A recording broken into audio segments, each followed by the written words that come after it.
This mysterious cube has been detected above Texas, and interestingly, according to residents, this isn't the first time that it's been seen.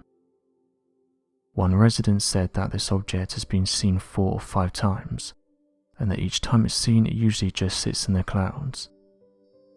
Those who have seen it have given it the name of the cube, and detail that most of the time it just sits in the clouds before vanishing.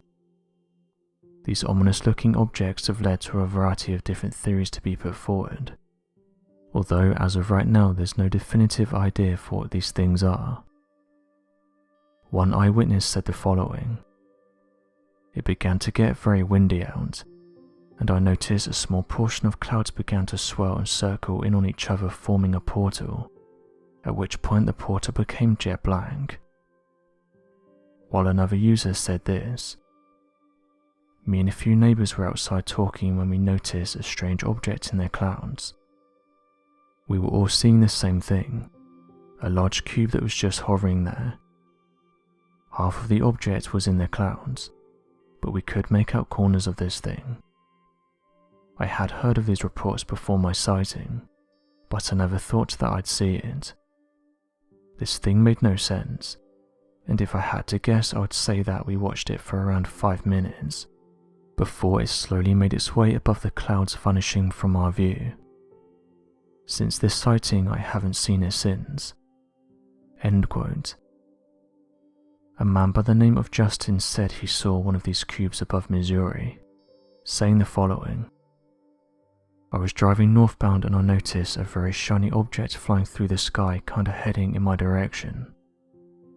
When I first spotted it I thought it was one of our local hospital helicopters, because it's not unusual to see them. Once I got to my closest point with the object I could tell it wasn't trash. It looked like a solid metal cube that was rotating in multiple directions. It had lights around them and I could see them during the daytime, and this thing has haunted me after witnessing it." According to reports, the object was flying against the wind that day, so I don't believe it was a balloon. Plus, the Federal Aviation Administration said they showed nothing in that area. I've never seen a drone like that, and couldn't understand how it'd stay in the air with that much wind. I really couldn't tell you what it was." End quote.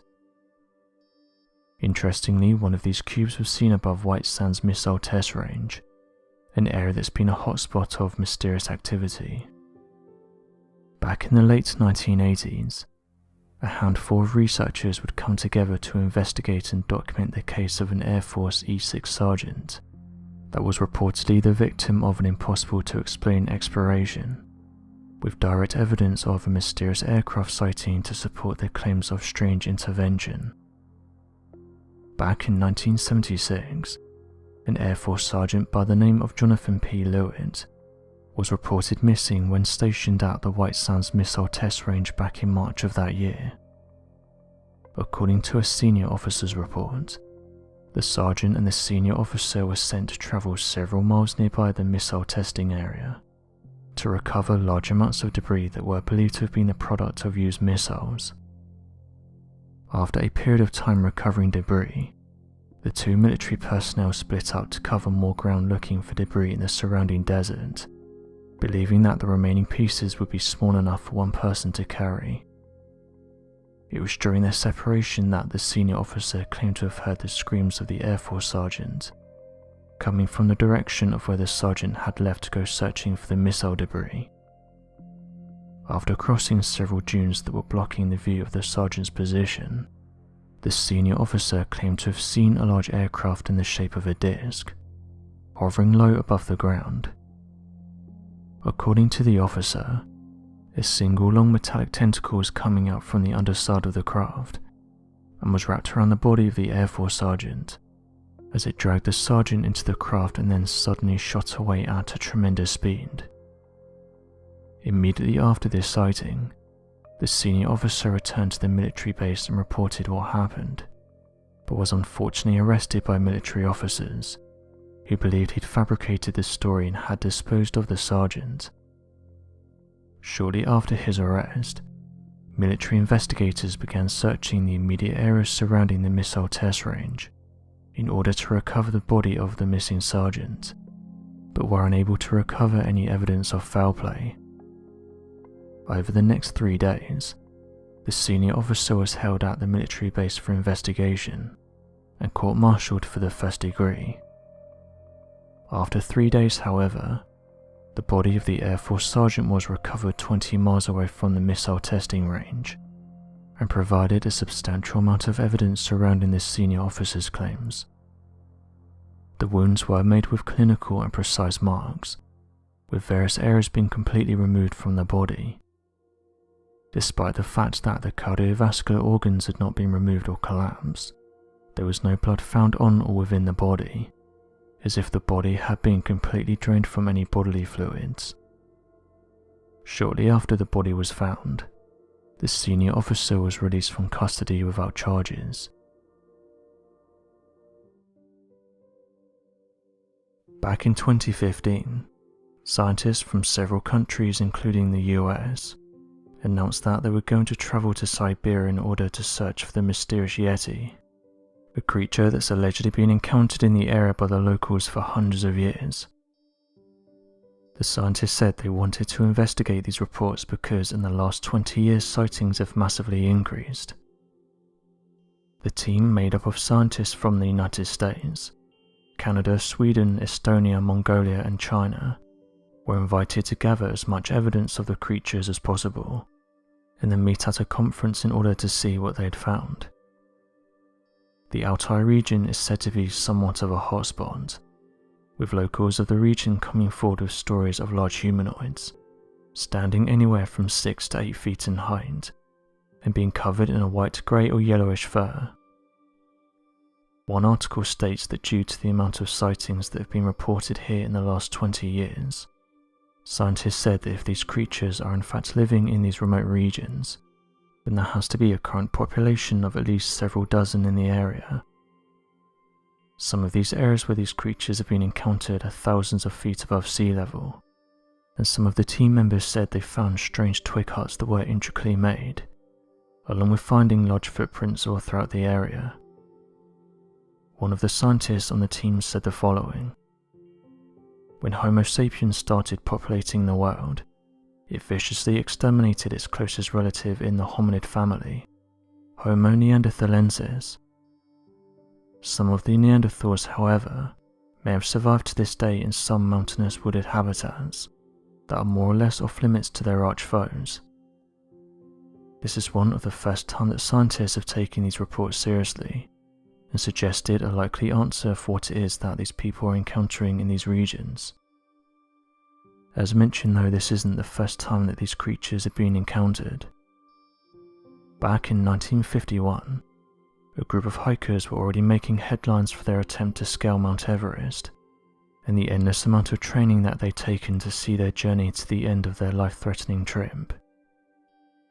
The group came well prepared with the equipment and mental fortitude necessary for their expedition to be seen as a success, but most importantly, in order to prove the validity of their climb, they brought along a state-of-the-art camera to take high-quality photographs once they reached the mountain peak. Interestingly enough, the headlines that ran all across the country after the group had finished their ascent was not that of their incredible trek to the top of the world's tallest mountain, but rather of that of their incredibly high-quality images that they'd snapped of what appears to be anatomically correct footprints of a strange humanoid-like creature, living at an incredibly high altitude in the region. The footprints were originally found by Michael Ward, and were later pointed out to fellow members of the hiking group. Eric Shipton quickly took a high-quality photograph of the prints, while placing down his ice pick next to it to help show the length and width of the incredible find. Many skeptics have argued the authenticity of the footprint, but hominid researchers have found anatomically correct details so perfect that it would have been impossible to fake. The footprint showed that the big toe of the creature appeared to be at the perfect size and volume one would see in a creature of a massive size, and the depth of certain areas of the footprint showed a correct distribution of weight that the hikers would never have been able to accurately reproduce. Today the photograph is seen as one of the most compelling pieces of evidence of the Yeti creature, and even helps to shed light into its weight, size and evolution. Shortly after the popularity of the images, a team of investigators was sent out to gather their own evidence and make cutting-edge reports on finding the creature themselves. Only 3 years since the photographs were taken by Eric Shipton, an expedition team was sent out on the 19th of March in 1954 and were told to go to the same area the hikers had discovered the compelling evidence of the creature and begin their research into uncovering the truth of the creation. The research team found strange evidence of the native local Nepalese population having symbolic paintings of the Yeti, as well as myths as to what it could be, with many of the locals even claiming to have seen the creature themselves. This isn't the only proof of the mysterious creature. The Indian Army Mountaineering Expedition team claimed to have found Yeti tracks. The footprints of the Yeti have been photographed as evidence. However, this sparked rumours, jokes and ridiculous comments showing disbelief. Some believe that the alleged photographic evidence of the mysterious Yeti tracks was for a publicity stunt. People were surprised to hear that the Indian Army was coming forward with such claims, but noted that at the time they had a base in the Himalayas, and this is one of the areas where the creature has been sighted the most. Aside from photographs of the footprints, the Indian Army has not been able to provide any other evidence to corroborate their claims about the existence of this creature. As of right now, these sightings and claims are up for debate, but those who have investigated the creature have said there's various cave systems throughout these mountainous regions, and that what people could be encountering is an ancient upright walking relative of the human that managed to survive into the modern day, with those who believe in these reports using footprints and large huts as evidence. So what do you make of these interesting reports? Be sure to leave your questions and answers in the comment section below, and help us to grow this community while working to solve these unexplained mysteries. Thank you for watching, and don't forget to subscribe for more videos.